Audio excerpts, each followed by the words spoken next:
newsletter. We're going to be talking about Chinese digital culture, Chinese marketing, Chinese consumer trends. And I've got here with me my colleagues, Nara and Juliet. We're just going to be having a conversation about these things together. You're welcome to join in here. So the first thing that we're going to look at is about study abroad trends. The second thing is a see-through TV from Xiaomi. The third thing that we're going to dig into quite a bit here is the ban on TikTok and WeChat. And we're going to look at that from a couple angles. And then finally, Nara's going to tell us about a lawsuit for Haidilao, hot pot company. So let's go and talk about this study abroad stuff first. Okay, Juliet, tell me what's going on here. Like because of COVID-19, lots of students who have study abroad plan may change their plans due to, but only 4% student wants to give up study abroad, and nearly half Chinese students change their study plan. For example, like they first want to study in US, and now because of the COVID-19 and the visa restrictions, so they changed to another English-speaking country like Canada or Australia. Okay, let's hold on a second. Okay, so sure. I think one of the key pieces of news here is that only 4% of Chinese students surveyed said they no longer want to study overseas, right? Mm-hmm. Because when we saw this earlier, we've been following this news, and we work for a bunch of educational institutions helping them recruit Chinese students, and that people are worried that maybe not as many Chinese students will come, or that they'll change their plans. But what this news is showing us here is that actually the vast majority of them do not want to change their plans. They still want to go and study abroad, right? Yeah. Yeah. Okay. And then what else? What else were you saying? I think like for Chinese students, they made their study abroad plan for a long time. Like for me, because I'm used to be an international student. When I was at the junior high school, my family planned to like send me to Canada for further studies. So we made a long-term plan. I didn't go to Chinese high school. I go to international high school in Nanjing. So that's why like seldom Chinese students give up their study abroad plan, because they made a long-term plan instead of a short-term plan.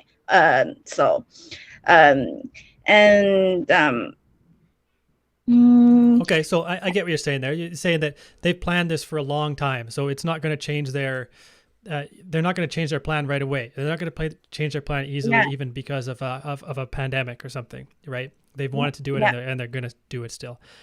That's cool. And you're in Canada now and going back to China soon, right? So you're going the opposite direction.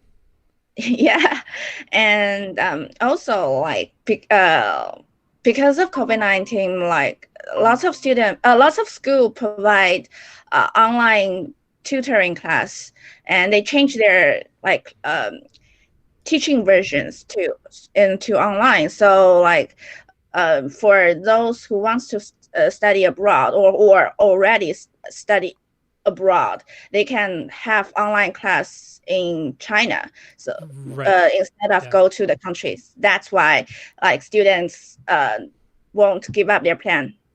Yep. Okay, cool.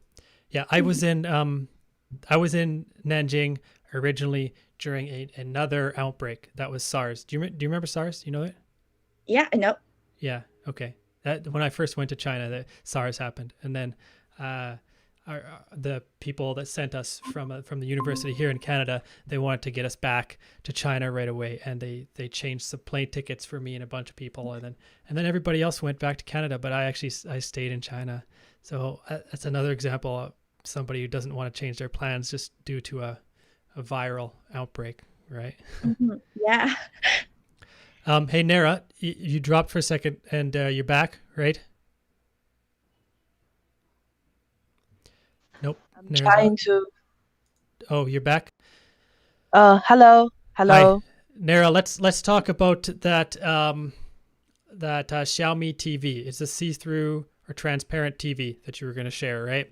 And I'm going to put on the little video here, and hopefully you can tell us about it too. Sure. Actually, for the Xiaomi TV One, Xiaomi is very popular in China. Now I think it's also popular out of China because of the phone. And currently this week they launched a new product. They call it it's a kind of teleparent TV. It's very Wait, interesting. a kind of what? Transparent, right? Yes, transparent TV. Yeah. Okay. Uh-huh. Actually, the price is high. It's around the price is 4,999 RMB. It's around 7,200 USD. Okay. Um, they told people that it's the first one transparent TV which can be volume production. So I think it's a big news among that industry because in the future there are a lot of companies or there are a lot of shops they can use their product to show their to show some like products or some goods, something like that. Right. Yeah, I wonder what the TV actually looks like. Does it look like what it's showing in this video here? Like, is it really that slick? Yes, actually, if you in the video you can see that if you stand behind or in front of the TV, you can you cannot feel that it's a TV. It's just like something. Okay, I will use Chinese，就好像是一个透明的一样，什么都没有，就是没有边界，也没有东西。It's just like some scenes in the movies. Hmm. It seems like it'd be a really cool thing to have. It doesn't seem like it'd be a very useful thing to have in most situations. I wouldn't imagine having it in my house, where it's just like by a wall and then you can see through it to see the wall. It probably wouldn't be very interesting, but I could see how it'd be really cool to have in the lobby of a hotel or a mall or like a showroom somewhere. It's pretty cool to have, right?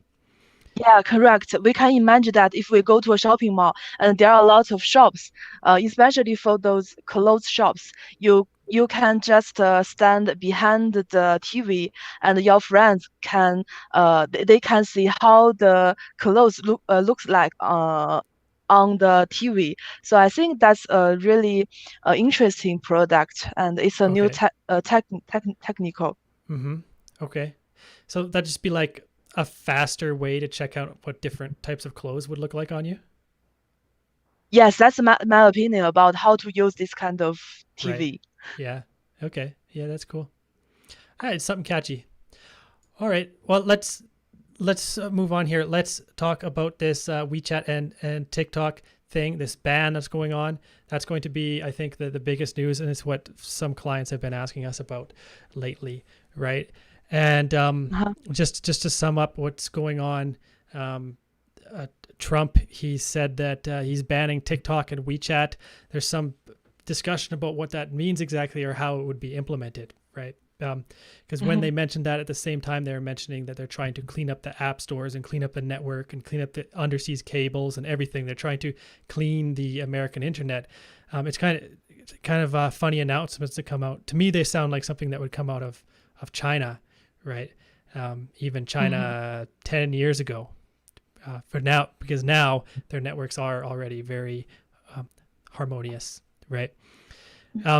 So it's funny seeing this come from USA, and if that happened, maybe the apps would be removed from stores. Maybe companies would not be able to do business transactions with WeChat or even Tencent as a whole, or not be able to do business transactions with TikTok.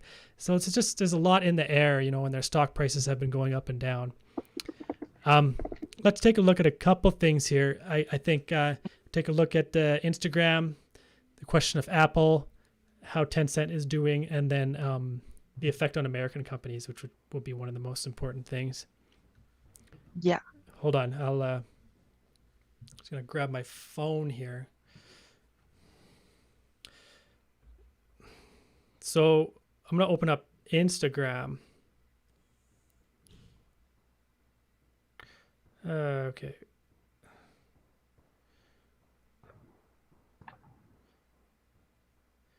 Where do I find this new feature? Reels. Oh, here it is. Okay.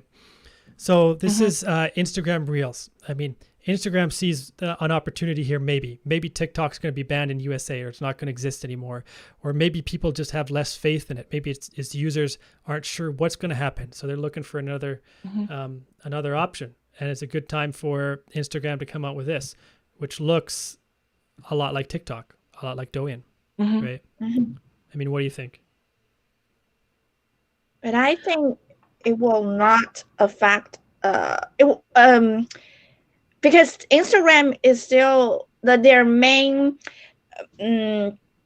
like the main user using them to post photos and not like use them to post videos. So Yeah. I think like it will not affect TikTok if TikTok is not banned from US. Yeah, I tend to agree too. There's all these Chinese apps, like Weibo and even huge ones like WeChat and a bunch of other ones. They are releasing these kind of short videos too that in a style that looks a lot like Douyin, a lot like TikTok, but that doesn't mean that they're going to become really great in that area, you know.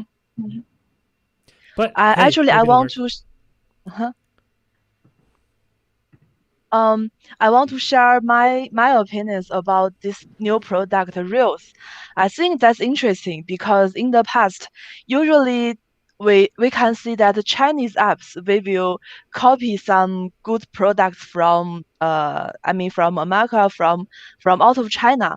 But this time I think the things is changed. Yeah. Um they tried to copy TikTok, and also people said on the in this app, I mean Reel, there are some users they just upload their TikTok videos to it, so um Right. we can see that they of course their goal is just to cap those users from TikTok, but actually it's almost the clone version. Oh yeah, So it's totally a clone. Yeah. Yeah, yeah. but Nara, did you know that there was another short video thing before TikTok? Did you hear about it? The one that Twitter had? I think it was Vine. It was called Vine, I think. Did you ever Yeah. hear about it? Uh, I don't have I don't have impression about that. Okay, so Twitter used to Hmm? own this one called Vine, and they were short videos, and there were Uh-huh. lots of mostly like silly and funny short videos on there. Oh. And I watched it a bit, and then I was really surprised that Twitter shut it down. And Oh. and then after that, like TikTok came out, and it seemed like the same thing. And now in the Mm-hmm. news, Twitter is one of the ones that is thinking about buying TikTok if they could. I think that's really funny. I mean, they almost had TikTok on their own, then they shut it down. Now they maybe Yeah. going to pay $30 billion to get it. Wow, that's interesting. Let's talk about Apple briefly. Now, I Mhm. didn't pull up a specific article about this, but uh, Sure. you know, Apple is huge in China, right? Yeah. Right. And what's going to happen if Apple can't do business with WeChat? Like, what if Apple can't have WeChat on their app store or something? Now, I don't actually really think that is going to happen. I think that they would work something out and it would end up being okay. Or maybe Mm-hmm. they'd let users install WeChat some other way, like not through their app store or something. But just like imagine that the users in China actually couldn't have WeChat on their Apple devices. What would they do? Actually, firstly, I think we should think about the users. Um, because currently in America, most of the users, I mean, most of the WeChat users are Chinese. They maybe they are working in America. That maybe they are studying abroad, so they need the WeChat to talk with their friends in China or their parents. So I also saw news that. Um, after the information came out, the number of the download of this app already increased a lot. Just in Wait. 6 days. The number of downloads of which app? Yes, correct. Which app? Yes, the download of WeChat. Okay. No, I was asking which app, but you're saying you're saying more people started to download WeChat? Yes, correct. Okay. It's increased by 41%. Just in 6 days. But why? And because people are worried about they can't use the WeChat app anymore in the future, so they choose to download it right now. And there are also some other users who are trying to change it to QQ because they said they will ban the WeChat, but they didn't say they will ban the QQ. And there are also some users said they will use VPN to use it in the future. Right. But hold on. I think let me sum up here and go back to my question. So what you're saying basically is that the people in USA, like maybe Chinese people or other people too, they hear about this news and they're preparing for it. So if they don't have WeChat yet, they're downloading WeChat, right? Right. And if they and they're also downloading QQ in case they won't be able to use WeChat. Correct. Yeah. Okay. And they're also thinking about VPNs. And that would be just like everyone like foreigners in China do. They need VPNs so they can be on Facebook, YouTube. Everything's banned in China, right? Okay, but hold on a second. So that wasn't my question though. My original question back there, I was asking about what people in China will do, right? So what if in China you're not allowed to use WeChat on your Apple devices? Then what's everyone going to do? I also saw a lot of users said they will change to choose Huawei or some other Chinese phones instead of Apple. I think that's what the Apple company should worry about. Right. Yeah. So that's what I was thinking too. I think it'd be a big hit. It'd be a big problem for Apple because I mean, people could get along with their lives without Apple. They could just use an Android instead in most cases, but they need WeChat, right?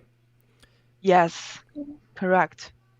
Like, see now, technology also did poll on Weibo, and 1 million Chinese did that poll, and nearly 95% of people said if Apple banned WeChat, they will like give up using iPhone. Right. Yeah, that makes sense. That's about what I would expect. I don't even know what that other 5% would do. Maybe they'd have have their iPhone and then they'd have like a cheap Android device that just has WeChat on it or something. Yeah. Like they'd be using both or something. I don't know. Let's talk about Tencent a bit, and then how this ban might affect American companies. But like Tencent, they just released information about their earnings and such, and it looks like they're doing very well. I mean, the stock has gone down quite a bit recently since that announcement from Trump, but that's probably a short-term thing. One of the things that stands out here is that the U.S. makes up less than 2% of Tencent's global revenue, which is really low. Like I would have expected it would be more than that because Tencent owns various gaming companies and Tencent owns a lot of stuff that's outside of China. So I was surprised that U.S. only made up 2% of it. But overall, it looks like Tencent has done pretty well. Their growth has been good, and because of COVID-19, Tencent is one of those digital companies that has actually done pretty well. I mean, it's actually had some problems and gone back up, but it's done pretty well overall compared to, you look at some industries like travel or something that have just been hit incredibly hard. So it looks like Tencent's in a good position. So for this ban, I mean, Tencent's going to do fine, right? Yeah. How about American companies? Because this is where we can give some insights maybe, because I mean, this is what we do. We help companies from USA and other Western nations mostly do their marketing in China, and we use WeChat quite a bit. I'll let Nara talk about this a bit though. Like, what do you think would happen if this WeChat ban went into place for U.S. companies? I mean, what would they be able to do for marketing, and how would we have to adapt to that? Mm-hmm. Okay. Firstly, I think actually I would actually recently Tencent is also he is also publishing some related news about this rule. They also mentioned that the rule is lacking a lot of details. So the rule said they will ban the WeChat, but they didn't say if they will ban the business or the advertising, or I mean they talk details. So Right. that's what Tencent is asking for. Um, Also, Tencent mentioned that if they said it won't effort a lot about American companies because if they just ban WeChat, as they may just ban WeChat in America, means you can't use it in America, but you can still use it Right. in China. Right. Okay. But let's just make this a fun conversation for the sake of it. Just just figuring out what we would do. Yeah. Let's say that American companies just Okay. in a month or so, American companies just Mhm. cannot use WeChat. They can't use WeChat for their marketing. Then what's going to happen? Yeah. I think the most important thing is if they have Chinese customers, and for example, their sales, they usually talk with their customers, use WeChat. Yeah. They will need to find another solution to figure out that. Maybe use Right. some customer tool or change to QQ or some other stuff. Yeah. That's Or the they just most have to, important thing. or their salespeople would just have to do it on their own, on their personal WeChats, and not really Yeah. make it an official thing. Um, Mm-hmm. for marketing though, like um, it'd be pretty tough to do marketing in China without WeChat. Well, it can still be done. You don't absolutely need it, Mm-hmm. but it's one of the cores. It's one of the core platforms that we use. It's like the equivalent of Facebook in USA.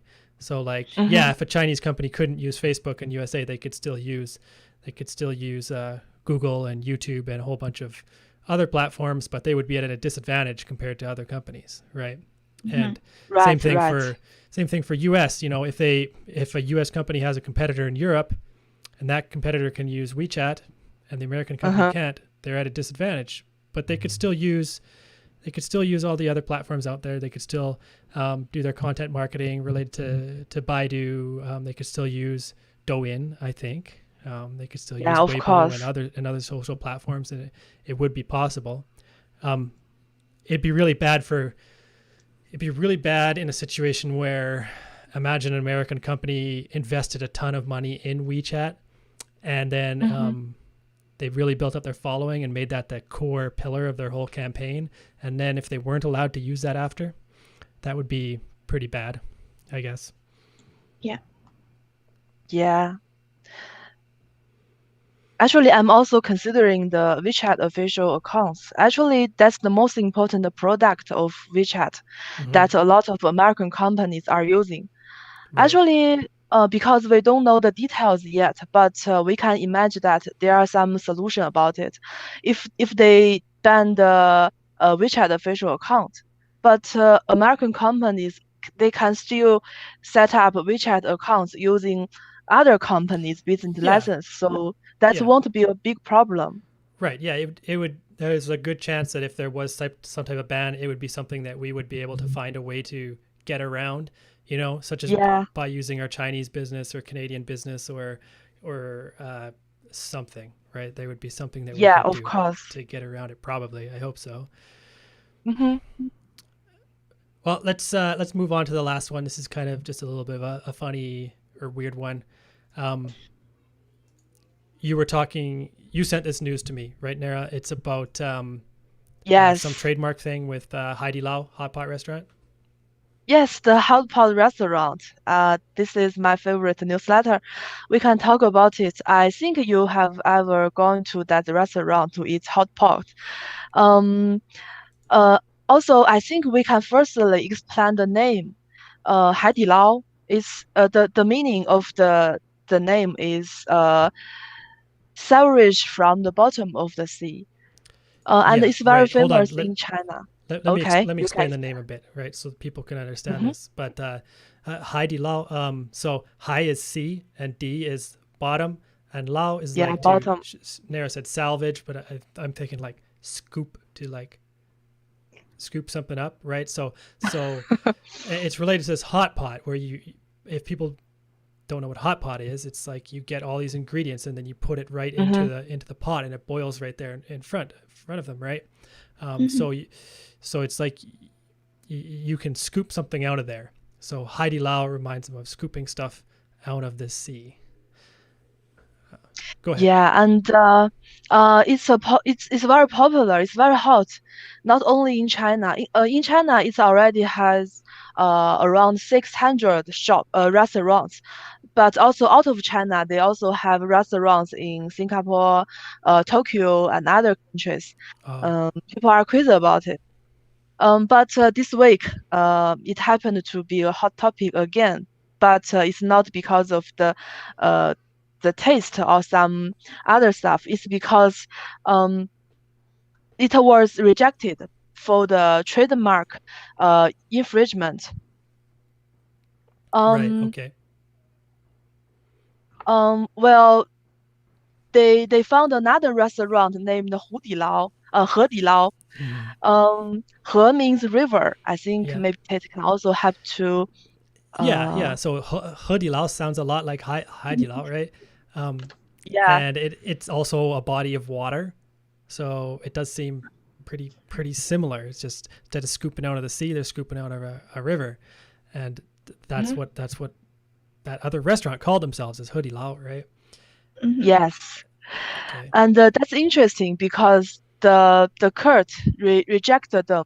They think it's not reasonable because the font, the color, the logo, and also the business scope are totally different. Right. Yeah. So, mhm, Yeah. Okay. The court rejected them, right? yes. Not Kurt. Um, Kurt is a guy's name, so it's not Kurt. ah, yeah, correct. Yeah. Um, the Hedilao they focus on stir fry, Stir fry. Chinese food. Yeah. Yeah, stir fry, Okay. Chinese food. Yeah. So it's totally different.